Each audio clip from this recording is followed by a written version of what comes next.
I hope बच्चों जो पिछली वीडियो थी हमने उसमें सारे जो important very short question answers थे, लॉन्ग क्वेश्चन थे, वो सारे कवर कर लिए हैं। तो एमसीक्यूज अब स्टार्ट करने जा रहे हैं। एमसीक्यू देखो सारे आप लोग के सिलेक्टेड क्वेश्चन हमने आपके प्रोवाइड करा दिए हैं यहाँ पर हमने आपको, और एक एक क्वेश्चन को आपने अच्छे से सुनना है, ध्यान से सुनना है और हाथों हाथ इसको याद करते हुए चलना है। ठीक है, कल आप लोग का एग्जाम है तो एक भी क्वेश्चन जो है वो आपने छोड़ना नहीं है कल के एग्जाम में। तो इसी सब चीज को ध्यान में रखते हुए एक एक क्वेश्चन को हम यहाँ पे बहुत अच्छे से एक्सप्लेन कर चुके हैं। आपने अभी थोड़ी देर पहले देखा कि हमने वेरी शॉर्ट क्वेश्चन आंसर्स और इससे पहले लॉन्ग क्वेश्चन हमने आपको एक्सप्लेन कर दिए बहुत अच्छे से। तो फटाफट कमेंट बॉक्स में बता दिए कि क्या आपको लाइव में जो जितना बता रहे हैं वो समझ में आ रहा है, ठीक है, और क्या आप इसका रिवीजन अच्छे से कर पा रहे हैं, फटाफट कमेंट बॉक्स में बता दीजिएगा। तो अब जो है अर्थशास्त्र के जो जनक हैं वो हमसे पूछे गए हैं यहाँ पर, वेरी शॉर्ट कर रहा हूँ, मल्टीपल चॉइस क्वेश्चन आंसर्स। ठीक है, एमसीक्यू टाइप क्वेश्चन आंसर्स है। तो पहला जो क्वेश्चन है अर्थशास्त्र के जनक, फटाफट कमेंट बॉक्स में बता दिए इसका आंसर क्या होगा। आप लोग पहले आंसर देंगे, फिर उसके बाद मैं आपको यहाँ पर आंसर बताते हुए चलूंगा।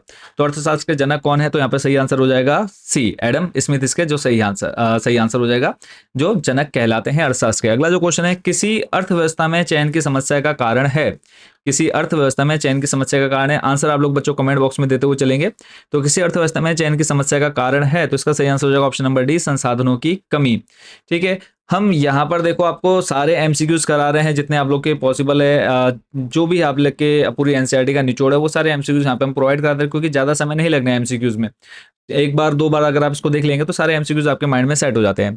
तो नेक्स्ट चलते हैं, किसने कहा था कि अर्थशास्त्र चयन का तर्कशास्त्र है, चयन का तर्क शास्त्र है, किसने कहा था। तो चार ऑप्शन आपके सामने दे रखे हैं, तो जो इसका सही आंसर हो जाएगा वो जाएगा रॉबिन्स। ठीक है, चलेंगे नेक्स्ट क्वेश्चन पर।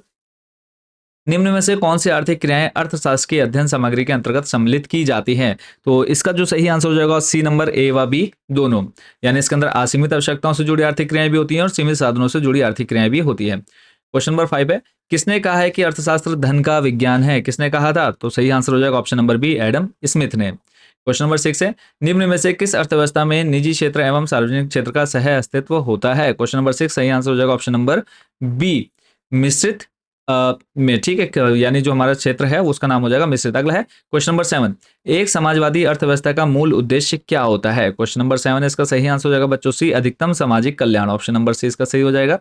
नेक्स्ट है क्वेश्चन नंबर 8, किस अर्थव्यवस्था में कीमत यंत्र के आधार पर निर्णय लिए जाते हैं। किस अर्थव्यवस्था में कीमत यंत्र के आधार पर निर्णय लिए जाते हैं। क्वेश्चन नंबर 8 सही आंसर हो जाएगा ऑप्शन नंबर ए, पूंजीवादी अर्थव्यवस्था। अगला क्वेश्चन देख लेते हैं, क्वेश्चन नंबर है हमारा 9, व्यष्टि अर्थशास्त्र के अंतर्गत निम्न में से किसका अध्ययन किया जाता है। क्वेश्चन नंबर 9 सही आंसर हो जाएगा ऑप्शन नंबर ए, व्यक्तिगत इकाई। क्वेश्चन नंबर 10 है, व्यष्टि अर्थशास्त्र में सम्मिलित होती है, क्या चीज होती है। तो इसमें हमने जब आपको लॉन्ग क्वेश्चन बता रहे थे तो उसमें आप लोगों ने इसको बहुत अच्छे से समझ लिया था। तो फटाफट कमेंट बॉक्स में बताओ क्वेश्चन नंबर 10 का जो सही आंसर है ये हो जाएगा डी नंबर, व्यक्तिगत इकाई भी होगी, छोटे छोटे चर भी होंगे, व्यक्तिगत मूल्य निर्धारण भी होते हैं, तो यानी ये सब इसका सही आंसर हो जाएगा। चलते हैं नेक्स्ट क्वेश्चन पर लेकर के। अगला जो क्वेश्चन बच्चों आप स्क्रीन पर देख रहे हैं, इसमें है अनधिमान वक्र प्रदर्शित करता है, किस चीज को प्रदर्शित करता है। तो सीधा हम आंसर पर चलेंगे। अगर आपको आंसर पता है तो कमेंट सेक्शन में आप लोगों ने आंसर बच्चों कमेंट करते हुए चलना है। तो पहला जो क्वेश्चन है इसमें सही आंसर हो जाएगा सी नंबर, दो वस्तुओं के ऐसे विभिन्न संयोग जिन पर संतुष्टि का स्तर समान होता है। फिर है सेकंड नंबर, अनधिमान वक्र क्या है, किस डायरेक्शन में चलता है। तो सेकंड नंबर सही आंसर हो जाएगा ए, बाएं से दाएं एवं नीचे की ओर मुड़ता है।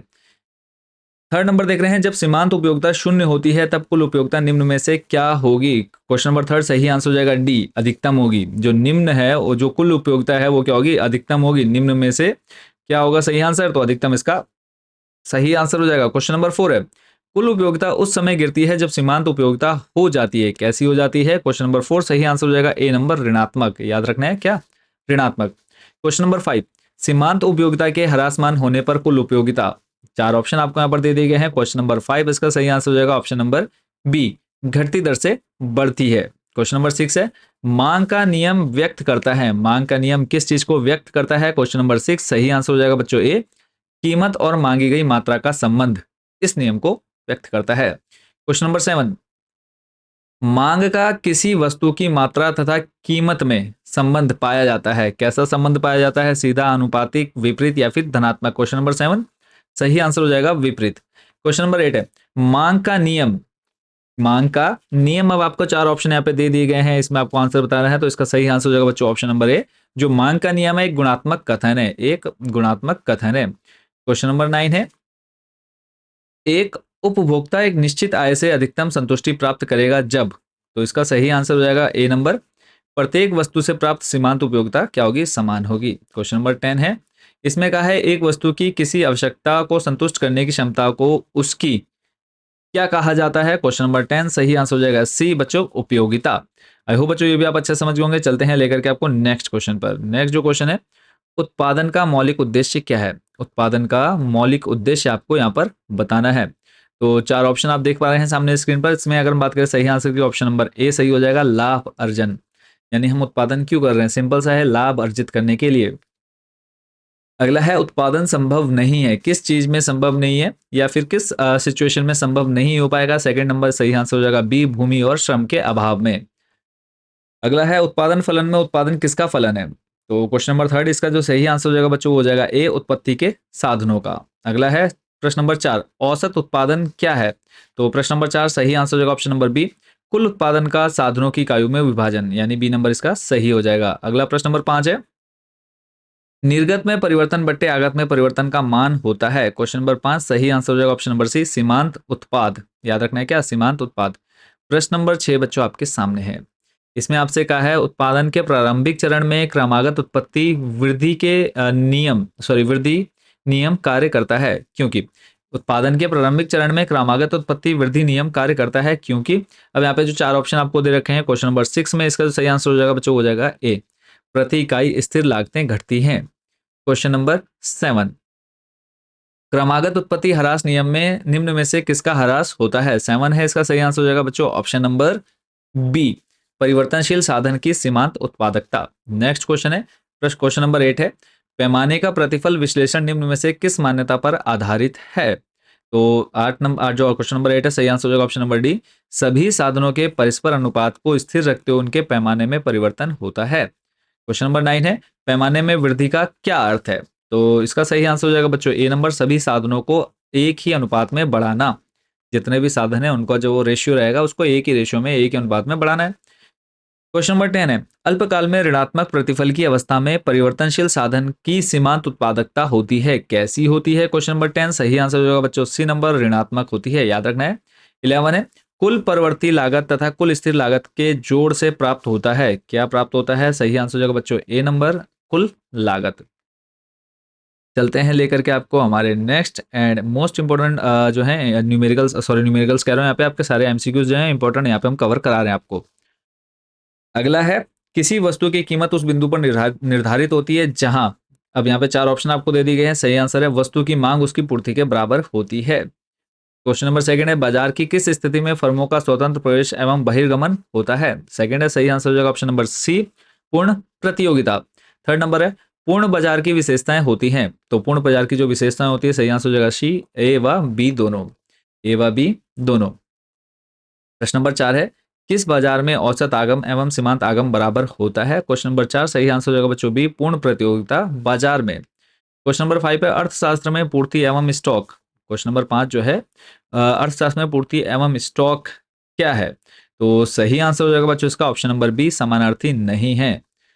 क्वेश्चन नंबर 6 है, पूर्ति के नियम के अनुसार एस बराबर क्या होता है? एफ ब्रैकेट में अब क्या लिखेंगे आप यहाँ पे? तो इसमें आ जाएगा सही आंसर ए, पी। ब्रैकेट में क्या आएगा? पी। जब हम वेरी शॉर्ट देख रहे थे वहां पे हमने इसको देखा था। फिर 7 नंबर, पूर्ण प्रतियोगिता में ऑप्शन जो है इसका सही नंबर हो जाएगा डी, वस्तुएं समरूप होती हैं। अगला क्वेश्चन नंबर 8 है, ए आर प्रदर्शित किया जाता है, किसके द्वारा प्रदर्शित किया जाता है? ए आर इक्वल टू क्या होता है? तो सही आंसर हो जाएगा टी आर बट्टे क्यू, ए नंबर इसका सही आंसर हो जाएगा टी आर बट्टे क्यू। अगला प्रश्न है, किस बाजार में ए आर एक्स अक्ष के समानांतर होता है? इसमें सही आंसर हो जाएगा बच्चों पूर्ण प्रतियोगिता, ए नंबर सही, ए नंबर इसका बच्चों सही हो जाएगा पूर्ण प्रतियोगिता। ठीक है, चलेंगे क्वेश्चन नंबर 10 पर। एम आर प्रदर्शित किया जाता है, एम आर प्रदर्शित किया जाता है, ए आर हमने देखा टी आर बट्टे क्यू और एम आर हो जाएगा बच्चों क्वेश्चन नंबर 10 सही answer C, delta T R बट्टे डेल्टा क्यू। यानी सिंपल जो आपका टी आर बट्टे क्यू था उसी में आपने क्या लगा देना है? डेल्टा लगा देना है। अगला प्रश्न है, यदि किसी वस्तु विशेष के बाजार में एक से अधिक विक्रेता हो किंतु विक्रेताओं की संख्या अत्यल्प हो तो उस बाजार संरचना को निम्न में से क्या कहते हैं? क्वेश्चन नंबर 11 सही आंसर हो जाएगा डी, अल्पाधिकार। नेक्स्ट क्वेश्चन है, निम्नलिखित में से कौन पूर्ण प्रतिस्पर्धा का लक्षण नहीं है? तो सही आंसर हो जाएगा बच्चों इसमें ऑप्शन नंबर डी, फर्मों द्वारा उत्पादित वस्तुओं वस्तुएं एक रूप नहीं होती है। तो आई होप बच्चों ये सारे क्वेश्चन आप लोग अच्छे से समझ रहे हैं और कर भी रहे होंगे, ठीक है, और आपको याद भी हाथों हाथ होते जा रहे होंगे। तो नेक्स्ट देख लेते हैं अगला जो हमारा क्वेश्चन रहने वाला है।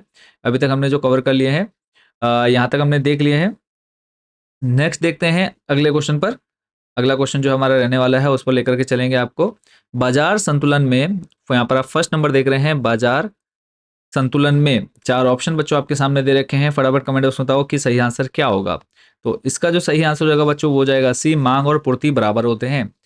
दूसरा है एक अभेदीय उद्योग वह होता है जिसमें, इसका सही आंसर हो जाएगा बच्चों पूर्ति वक्र मांग वक्र के ऊपर स्थित होता है। ए नंबर सही हो जाएगा इसका। थर्ड है एक उद्योग में अधिक प्रतियोगिता होने के फलस्वरूप क्या होता है। ठीक है, तो थर्ड नंबर है सही आंसर हो जाएगा बच्चों ए, कीमत में कमी होती है और मात्रा में वृद्धि हो जाती है। क्वेश्चन नंबर 4 है साम्य कीमत का निर्धारण निम्न में से किसके द्वारा स्थापित होता है। क्वेश्चन नंबर 4 सही आंसर हो जाएगा बच्चों सी, मांग व पूर्ति दोनों के। 5 है आय में वृद्धि का वस्तु की कीमत पर क्या प्रभाव पड़ता है। क्वेश्चन नंबर 5 सही आंसर हो जाएगा बच्चों डी, उपयुक्त सभी सत्य हैं, यानी उपभोक्ता की क्रय शक्ति बढ़ जाएगी, मांग बढ़ जाएगी, कीमत बढ़ जाएगी, यानी ये तीनों ही क्या हैं, सही होंगे। क्वेश्चन नंबर 6 है निम्न में से स्थानापन्न वस्तुओं का उदाहरण दीजिए। तो ये हमने वेरी शॉर्ट में बच्चों इसको कवर कर लिया है। क्वेश्चन नंबर 6 सही आंसर हो जाएगा बच्चों डी, चाय तथा कॉफी, चाय और कॉफी।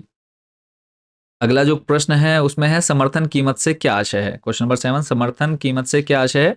सही आंसर हो जाएगा बच्चों उत्पादकों के हितों के लिए संतुलन कीमत से उच्च स्तर पर कीमत निर्धारित करना। क्वेश्चन नंबर 8 है, अब ये देखो यही अब क्वेश्चन जो है थोड़ी देर पहले इससे थोड़ा सा घुमा फिरा करके पूछेगा। अब आपको बताना है चाय तथा चीनी, वहां पर था हमारा स्थानापन्न चाय और कॉफी। चाय तथा चीनी किस प्रकार की वस्तुएं हैं। तो चाय तथा चीनी बच्चों हो जाएगा सही आंसर बी, पूरक वस्तुएं। कैसी हैं, पूरक वस्तुएं हैं, यानी एक दूसरे से जुड़ी हुई वस्तुएं हैं। चलेंगे लेकर के आपको नेक्स्ट क्वेश्चन पर। नेक्स्ट जो बच्चों हमारा क्वेश्चन है उस पर देखो आपसे पूछा गया व्यष्टि तथा समष्टि शब्द का प्रयोग अर्थशास्त्र में सर्वप्रथम किसने किया। फर्स्ट है सही आंसर हो जाएगा बच्चों डी नंबर, रैगनर फ्रिश ने। समष्टि अर्थशास्त्र के अभ्युदय का श्रेय किसको जाता है। तो सेकंड है इसका सही आंसर हो जाएगा सी, किन्स को। किन्स इसका सही हो जाएगा सी नंबर। फिर है the theory of employment interest and money के लेखक कौन है। तो थर्ड है इसका सही आंसर होगा बच्चों बी, किन्स। अगला है चक्रीय प्रवाह के अंतर्गत निम्नलिखित में से कौन शामिल है। चौथा है इसका सही आंसर हो जाएगा बच्चों सी, ए व बी, यानी वास्तविक प्रभाव भी आता है इसके अंदर, मौद्रिक प्रभाव भी आता है। अगला प्रश्न है नेक्स्ट क्वेश्चन नंबर 5 प्रवाह के अंतर्गत निम्नलिखित में कौन शामिल है। तो इसका जो सही आंसर हो जाएगा क्वेश्चन नंबर 5 का डी हो जाएगा, ये सभी, यानी उपभोग, निवेश और आय, ये सभी सही आंसर हो जाएंगे इसमें। नेक्स्ट है 6 स्टॉक के अंतर्गत निम्नलिखित में से कौन शामिल है। तो क्वेश्चन नंबर 6 सही आंसर हो जाएगा बच्चों डी नंबर, ये सभी, यानी धन भी आता है, मुद्रा का परिमाण और गोदाम में रखे हुए गेहूं की मात्रा, ये सभी इसके अंदर शामिल होंगे। अगला है समष्टि अर्थशास्त्र अध्ययन है, किस चीज का अध्ययन है। क्वेश्चन नंबर 7 सही आंसर हो जाएगा बच्चों ए, अर्थशास्त्र में रोजगार के अवसरों का। अगला है समष्टि अर्थशास्त्र के क्षेत्र में निम्नलिखित में से कौन सम्मिलित है। क्वेश्चन नंबर 8 सही आंसर हो जाएगा बच्चों इसका डी, यानी यहाँ पर भी आप लोग का क्या है, सरकारी आर्थिक नीति का निर्माण, आर्थिक विकास, अंतर्राष्ट्रीय तुलनाएं, यानी ये सारे जो ऑप्शन है वो सारे सही हैं। क्वेश्चन नंबर 9 है सामान्य मूल्य स्तर का अध्ययन किया जाता है। तो किसमें किया जाता है। 9 नंबर है इसका सही आंसर होगा बच्चों बी, समष्टि अर्थशास्त्र में। क्वेश्चन नंबर 10 है रोजगार सिद्धांत का संबंध किससे है। क्वेश्चन नंबर 10 जो है सही आंसर हो जाएगा सी, समष्टि अर्थशास्त्र से। चलेंगे अगले प्रश्न पर लेकर के नेक्स्ट, एंड यहाँ से आप लोग के मोस्ट इंपोर्टेंट बच्चों क्वेश्चन जो है आपके बनने ही बनने हैं। तो फर्स्ट आप देख रहे हैं रिक्त स्थान दे दिया है के अंतर्गत। तो यहाँ पर इसको हम दोबारा ओपन कर लेते हैं, थोड़ा सा नेटवर्क इशू आ रहा है, तो वापस चलेंगे हम लेकर के जब जहाँ पर अभी हम इसको कंटिन्यू कर रहे थे। ये जो हमारा पेज है यहाँ पर देख रहे थे, इसमें जो फर्स्ट क्वेश्चन देख रहे हैं रिक्त स्थान दे दिया और बोल दिया है कि अंतर्गत किसी देश में एक वर्ष के समस्त वस्तुओं और सेवाओं के उत्पादन को बाजार मूल्य पर शामिल किया जाता है। ठीक है, आंसर अगर आपको पता है कमेंट बॉक्स में जल्दी से बता दो। पहला जो सही है इसका आंसर वो हो जाएगा ए नंबर, सकल राष्ट्रीय उत्पाद। अगला है निम्नलिखित में से कौन राष्ट्रीय आय है। तो दूसरा सही आंसर हो जाएगा डी, एनएनपी, साधन लागत पर एनएनपी। चलेंगे नेक्स्ट, स्थायी पूंजी के उपभोग को क्या कहते हैं। स्थायी पूंजी के उपभोग को क्या कहते हैं। क्वेश्चन नंबर 3 है, इसका जो सही आंसर होगा बच्चों वो हो जाएगा ए, मूल्य ह्रास। ठीक है, चलेंगे आपको लेकर के नेक्स्ट क्वेश्चन पर। हमारा जो अगला प्रश्न है क्वेश्चन नंबर 4 यदि किसी देश की विदेशों से प्राप्त निवल आय ऋणात्मक है तो क्या होगा। चारों में से आपको सही जो ऑप्शन है उस पर टिक करना है। तो सी इसका सही आंसर हो जाएगा कि सकल घरेलू उत्पाद ज्यादा होगा सकल राष्ट्रीय उत्पाद से। ठीक है, नेक्स्ट क्वेश्चन है किसी अर्थव्यवस्था में एक वर्ष के अंतर्गत उत्पादित अंतिम वस्तुओं तथा सेवाओं के बाजार मूल्य को क्या कहते हैं? क्वेश्चन नंबर 5 सही आंसर हो जाएगा ऑप्शन नंबर ए कुल घरेलू उत्पाद। 6 नंबर है सकल राष्ट्रीय उत्पाद की गणना में निम्नलिखित में से किसे सम्मिलित नहीं किया जाता है? 6 नंबर है सही आंसर हो जाएगा सी ए व बी यानी पुरानी वस्तुओं का क्रय विक्रय और मध्यवर्ती वस्तुएं। 7 है द्वितीय क्षेत्र में निम्नलिखित में से कौन सम्मिलित है? द्वितीय में कौन कौन आएगा? कमेंट बॉक्स में बता दो जल्दी से। सही आंसर हो जाएगा सी नंबर विनिर्माण। अगला प्रश्न है राष्ट्रीय आय के आकलन में किसी वस्तु या सेवा का मूल्य एक से अधिक बार शामिल करना क्या कहलाता है? सही आंसर हो जाएगा बच्चों बी नंबर दोहरी गणना। बी नंबर इसका सही होगा दोहरी गणना। अगला है 9 नंबर राष्ट्रीय आय की गणना में निम्नलिखित में से किसे सम्मिलित किया जाता है? क्वेश्चन नंबर 9 सही आंसर हो जाएगा बच्चों इसका डी उपयुक्त सभी यानी अंतिम वस्तु एवं सेवाएं, भारतीय कंपनियों द्वारा विदेशों में अर्जित आय, विदेशी पर्यटकों द्वारा देश में किया गया व्यय, यानी ये सभी इसके अंतर्गत आएगा। क्वेश्चन नंबर 10 है राष्ट्रीय आय में निम्नलिखित में से किसे सम्मिलित किया जाता है? तो यहाँ पर आ जाएगा आपका 4 ऑप्शन जो दे रखे हैं। सही आंसर हो जाएगा बच्चों इसका डी नंबर उपयुक्त में से कोई नहीं, इनमें से किसी को भी शामिल नहीं किया जाता है। क्वेश्चन नंबर 11 है प्राथमिक क्षेत्र में निम्नलिखित में से कौन शामिल है? तो भूमि, वन या फिर खनन। तो यहाँ पर ये सही आंसर हो जाएगा बच्चों क्वेश्चन नंबर 11 का ऑप्शन नंबर डी ये सभी। फिर है क्वेश्चन नंबर 12 एक अर्थव्यवस्था में कौन सा क्षेत्र सम्मिलित रहता है? तो क्वेश्चन नंबर 12 का जो सही आंसर है बच्चों वो हो जाएगा डी ये सभी यानी प्राथमिक, द्वितीयक और तृतीयक ये सभी इसमें शामिल रहते हैं। क्वेश्चन नंबर 13 है राष्ट्रीय आय का मापन निम्नलिखित में से किस विधि से किया जाता है? तो इसका जो सही आंसर है बच्चों वो हो जाएगा डी इन सभी के द्वारा यानी आय, उत्पादन, व्यय। अगला है क्वेश्चन नंबर 14 स्टॉक में परिवर्तन हो सकता है। इसका जो सही आंसर हो जाएगा बच्चों हो जाएगा सी ए व बी नियोजित अनियोजित दोनों प्रकार से। ठीक है 15 नंबर है शुद्ध निवेश क्या है? तो ये हो जाएगा सकल निवेश माइनस मूल्य ह्रास। बी इसका जो है सही हो जाएगा। चलेंगे आपको लेकर के नेक्स्ट क्वेश्चन पर। अगला जो क्वेश्चन है बच्चों आपके सामने है भारतीय रिजर्व बैंक है। तो भारतीय रिजर्व बैंक किस प्रकार का बैंक है? तो पहला जो सही आंसर हो जाएगा इसका ए केंद्रीय बैंक। चलते हैं लेकर के आपको नेक्स्ट क्वेश्चन पर। तो नेक्स्ट जो क्वेश्चन हम देख रहे हैं इसमें है निम्न में से किसे कागजी मुद्रा कहते हैं? निम्न में से किसे कागजी मुद्रा कहते हैं? ये क्वेश्चन आप देख सकते हैं 2018 में बच्चों पूछा जा चुका है। सेकंड नंबर सही आंसर हो जाएगा ऑप्शन नंबर 1 करेंसी नोट। अगला है तीसरा नंबर इनमें से कौन सी संस्था भारत में करेंसी नोट जारी करता है? थर्ड नंबर जो इसका सही आंसर अगर हम बात करें थर्ड की सही आंसर हो जाएगा बच्चों ऑप्शन नंबर ए भारतीय रिजर्व बैंक। अगला है भारत में पत्र मुद्रा निर्गमन का अधिकार है किस बैंक को है वो आपको बताना है। क्वेश्चन नंबर 4 जो है सही आंसर हो जाएगा बी भारतीय रिजर्व बैंक को। नेक्स्ट है भारत में मुद्रा का निर्गमन कौन करता है? तो क्वेश्चन नंबर 5 सही आंसर होगा बच्चों ए भारतीय रिजर्व बैंक। अगला है 6 केंद्रीय बैंकिंग के संबंध में निम्नलिखित में से कौन सा कथन सही है? तो 6 है इसमें सही आंसर होगा डी यानी जो ऊपर कथन जो दे रखे हैं ना ये सारे के सारे क्या हैं सही है। 7वां नंबर है साख नियंत्रण के प्रमुख उद्देश्य निम्नलिखित में से कौन से हैं? क्वेश्चन नंबर 7 सही आंसर होगा ऑप्शन नंबर डी उत्पादन एवं रोजगार वृद्धि के उपाय करना, कीमत स्थिरता स्थापित करना, विदेशी विनिमय दर में स्थिरता लाना, यानी ये सही क्या है इसके ऑप्शन सारे के सारे सही है यानी डी नंबर इसका सही आंसर हो जाएगा। अगला है मौद्रिक नीति का संबंध है किससे है? तो 8 है इसका सही आंसर होगा option number C repo rate एवं रिवर्स रेपो रेट से।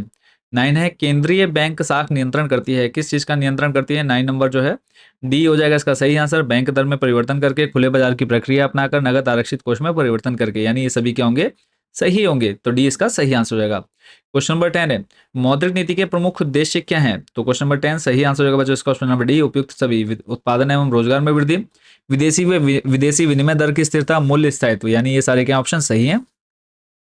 क्वेश्चन नंबर 11 है मुद्रा की क्रय शक्ति में ह्रास का अर्थ क्या है? तो इसका जो सही आंसर होगा 11 का ऑप्शन नंबर सी हो जाएगा वस्तु की कीमतों में वृद्धि करना। ठीक है चलेंगे नेक्स्ट हमारे अगले मोस्ट इंपोर्टेंट क्वेश्चन पर जो हमारे न्यूमेरिकल हैं। देखो इन्हीं में से आपके जो है न्यूमेरिकल कह रहा हूँ MCQ multiple choice question answers पर ये सारे जो आपके एग्जाम के पॉइंट ऑफ व्यू से सारे इंपॉर्टेंट है। यहीं से आप लोग के वेरी शॉर्ट भी कवर हो जाएंगे, एमसीक्यूज तो कवर होंगे ही होंगे, प्लस शॉर्ट क्वेश्चन हैं जो भी आप लोग के यहाँ से कवर हो जाएंगे। प्रतिष्ठित अर्थशास्त्रियों के अनुसार पूर्ण रोजगार क्या है या फिर क्या चीज है पूर्ण रोजगार? तो सही आंसर होगा एक वास्तविक स्थिति है। पूर्ण रोजगार क्या है? एक वास्तविक स्थिति है। ए नंबर सही हो जाएगा। बाजार का नियम प्रस्तुत किया है किसने? नियम प्रस्तुत किया है बाजार का, सही आंसर हो जाएगा जेबी से ने। ठीक है जेबी से ने। अगला है जेबी से का बाजार का नियम लागू होता है। जेबी का पूरा नाम जरा कमेंट बॉक्स में बता दो फटाफट, कमेंट सेक्शन में कमेंट करो जल्दी से जेबी का पूरा नाम क्या है। ठीक है जेबी से का बाजार नियम लागू होता है किस चीज को लेकर के? प्रश्न नंबर तीसरा है सही आंसर होगा ऑप्शन नंबर सी वस्तु विनिमय प्रणाली में भी और क्रय विक्रय प्रणाली में भी, यानी सी इसका सही आंसर होगा, यानी ए और बी क्या है दोनों सही है। क्वेश्चन नंबर 4 पूर्ति अपनी मांग स्वयं सृजित कर लेती है कथन किसका है? पूर्ति अपनी मांग स्वयं सृजित कर लेती है कथन किसका है? क्वेश्चन नंबर 4 सही आंसर हो जाएगा सी जेबी से का। प्रश्न नंबर 5 है, प्रतिष्ठित अर्थशास्त्रियों के अनुसार मौद्रिक तथा वास्तविक मजदूरी में संबंध होता है। क्वेश्चन नंबर 5 सही आंसर होगा बच्चों ए, प्रत्यक्ष तथा अनुपातिक। 6 नंबर है, निम्न में से कौन सीमांत प्रवृत्ति एवं सीमांत उपभोग प्रवृत्ति में संबंध है। तो ये हमने देखा था बच्चों बहुत अच्छे से, इसमें वेरी शॉर्ट में अभी हमने इसको थोड़े कवर भी किया है। तो 6 सही आंसर हो जाएगा बच्चों सी, एमपीसी बराबर 1 माइनस एमपीएस। एमपीएस माइनस में बराबर किधर लाएंगे, प्लस में हो जाएगा। तो MPC plus MPS equal to कितना होता है, दोनों का योग 1 के बराबर होता है। ये हमने पीछे देख लिया है। नेक्स्ट क्वेश्चन नंबर 7 है, यदि किसी इसको हम कवर कर लेते हैं। देखो इसमें कहा है क्वेश्चन नंबर 7 में, यदि किसी, इसको हम ओपन कर लेते हैं दोबारा से, यदि किसी अर्थव्यवस्था में, यदि अर्थव्यवस्था में आय का संतुलन स्तर जो है पूर्ण रोजगार के स्तर से पहले निर्धारित हो जाता है, तब इसे क्या कहा जाता है। वापस लेके चलूंगा मैं उसी पेज पर। नेटवर्क इश्यू की वजह से, नेटवर्क प्रॉब्लम की वजह से जो है बच्चों थोड़ा सा प्रॉब्लम आ रही है इसमें। बाकी तब तक आप लोग थोड़ा सा रिवर्स करके पुरानी वीडियो देख लो। पुरानी वीडियो क्या कह रहा हूँ, पीछे जाकर के 2-4 क्वेश्चन देख लो, जब तक मैं इसको ओपन कर लेता हूँ। तो अभी हम लोग क्वेश्चन कवर कर चुके थे। यहाँ पर क्वेश्चन नंबर 7 देख रहे थे, यदि अर्थव्यवस्था में आय का संतुलन स्तर पूर्ण रोजगार के स्तर से पहले निर्धारित हो जाता है, तब इसे क्या कहा जाता है। 7 नंबर जो है इसका सही आंसर की हम बात करें, बी नंबर हो जाएगा, न्यून मांग की दशा। अगला है क्वेश्चन नंबर 8, निम्नलिखित में से कौन सा कथन सही है। इनमें से कौन सा कथन सही है। 8वां है, सही आंसर हो जाएगा बच्चों डी, उपयुक्त सभी। तो ऊपर के जो तीनों हैं इनको आपने पढ़ लेना है। कमी होने पर रोजगार के स्तर में कमी आ जाएगी, देश की कीमत स्तर में कमी आ जाएगी, उत्पादन का स्तर घट जाएगा। 9 है, पूर्ण रोजगार के आगे की सामूहिक मांग तथा पूर्ण रोजगार वाली सामूहिक मांग के अंतर को व्यक्त करता है। 9 है, इसका सही आंसर होगा बच्चों ए नंबर, स्फीतिक अंतराल। 10 है, यदि सीमांत उपभोग प्रवृत्ति 0.80 है तो सीमांत बचत प्रवृत्ति क्या होगी। 10 नंबर है, सही आंसर होगा डी 1। अगला है 11 नंबर, औसत उपभोग प्रवृत्ति एबीसी का मान होता है, कैसा होता है। सही आंसर होगा बच्चों सी बट्टे वाई। सी में सी बट्टे वाई याद रखना है। चलेंगे नेक्स्ट क्वेश्चन पर लेकर के, कुछ ही क्वेश्चन बचे हुए हैं, फिर आज की जो हमारी जो क्लास है वो ओवर होने वाली है। तो इसमें आपसे कहा है आयकर का लाभ प्राप्त होता है, किसको प्राप्त होता है ये आपको बताना है। पहला जो है सही आंसर एक, केंद्र सरकार को, यानी जो भी हम टैक्स वगैरह देते हैं वो किसके पास जाता है, सेंट्रल गवर्नमेंट। अगला है सार्वजनिक ऋण लिए जाते हैं, सार्वजनिक ऋण किससे लिए जाते हैं। सही आंसर हो जाएगा डी, आकस्मिक संकट का सामना करने के लिए, सार्वजनिक निर्माण कार्यों के लिए, विकास योजनाओं को पूरा करने के लिए। बजट, बजट क्या है। तो प्रश्न नंबर 3 है, बजट का सही आंसर हो जाएगा डी नंबर, आय व्यय का ब्यौरा देता है, आर्थिक नीति का दस्तावेज है, नए कार्यक्रमों का विवरण है। ठीक है, तो ये उपयुक्त सभी डी नंबर सही हो जाएगा। अगला है निम्नलिखित कथनों में से कौन सा सही है। तो 4 ऑप्शन यहाँ पे फिर से आपको दे दिए गए हैं। चौथे का जो सही आंसर सी हो जाएगा, राजकोषीय घाटा प्राथमिक घाटे और ब्याज भुगतान का योग होता है। प्रश्न नंबर 5 है, निम्नलिखित में से कौन सी राजस्व प्राप्ति नहीं है। तो 5वां सही आंसर हो जाएगा ए, ऋणों की वसूली। अगला है, निम्नलिखित में से कौन सा प्राथमिक घाटे का सही माप है।